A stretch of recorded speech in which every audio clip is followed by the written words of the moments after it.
আসসালামু আলাইকুম ভিউয়ার্স, আমরা চলে আসলাম কুমিল্লার গরিপুরে।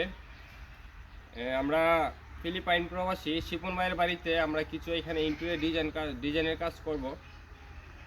তো আপনারা আমাদের সাথে থাকুন আর ভিডিওটি দেখেন শিপন ভাই অনেক কষ্ট করে অনেক পরিশ্রমের টাকা দিয়ে সুন্দর একটা বাড়ি করেছে। এই বাড়ির ইন্টেরিয়র ডিজাইনের কাজগুলো আমরা করতেছি, আমাদের কাজ চলমান এখানে। আমাদের কাজগুলো দেখুন আর আমাদের ভিডিওতে আপনারা পুরোটা ভিডিও জুড়ে থাকুন। আমরা আস্তে আস্তে আমাদের কাজগুলো দেখাবো। ভিডিওর ভিতরে বাড়ির ভিতরে কী ধরনের কাজ করতেছি আমরা, কোন জায়গায় কী হবে, আমরা সবগুলো আপনাদেরকে ঘুরে ঘুরে আস্তে আস্তে দেখাবো। চলুন আমাদের সাথে ভিউয়ার্স, আমরা ভিতরে যাই।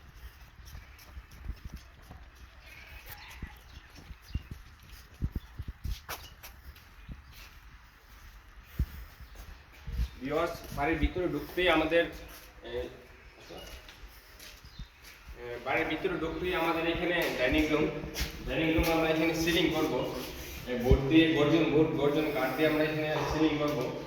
তারপরে এখানে কিছু ডিনার ওয়ার্ক করবো। এখানে আমাদের কাজ চলমান কাজ। এখানে ড্রয়িং রুমটাতে আমরা সিলিং করবো, কাঠের ফ্রেম করা হচ্ছে এখানে। পাশাপাশি এই ওয়ালটাতে আমরা একটা টিভির ক্যাবিনেট করবো। এই ওয়ালটাতে সিলিংটা করার পর আমরা এখানে টিভির ক্যাবিনেট করবো। আমরা এখন কিচেনে যাবো ভিউয়ার্স, আসো তো। বাড়ির কাজ আসলে চলমান, একটু অবসন্ন অবস্থায় আছে। আমাদের এখানে একটা বেসিনের ক্যাবিনেট হবে, এইখানটাতে আমরা সিলিং করে দেবো। তারপর আমরা যদি যাই কিচেনটাতে যাই, আমরা কিচেনটাতে ভিউয়ার্স আমরা নিচে ক্যাবিনেট করবো। তারপরে উপরে কিছু কাজ আছে, উপরে ক্যাবিনেট করবো।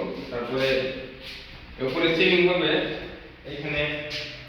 এখানে একটা রুম আছে ছোট করে, এখানে কিছু পাইপ আছে, পাইপগুলো আমরা ঘুরে এখানে সিলিং করে দিব। তারপরে এখানে আপনার কিছু ক্যাবিনেট হবে রুমের ভিতরে।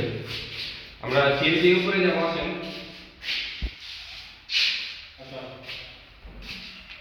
আমরা যদি সিঁড়ি দিয়ে প্রথমে উঠি, আমাদের কিন্তু সিঁড়িতে লাইটিং সিস্টেম করা আছে, সেন্সর লাইট।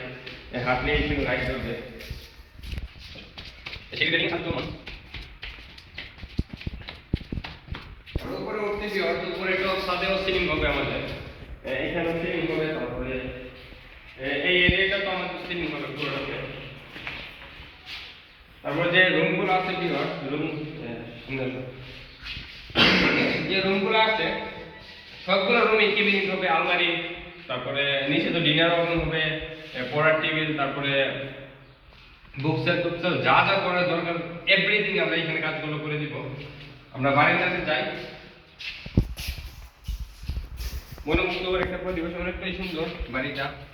আশেপাশে ওইরকম বেশি বাড়ি নাই, গ্রামের মধ্যে বন্ধের মাঝখানে সুন্দর একটা বাড়ি। তো ভিউয়ার্স, আমাদের ভিডিওটা এই পর্যন্ত আমরা শেষ করে দিচ্ছি। আমাদের কাজের আপডেট কাজ করবো আর আমরা ইনশাল্লাহ আস্তে আস্তে দিব।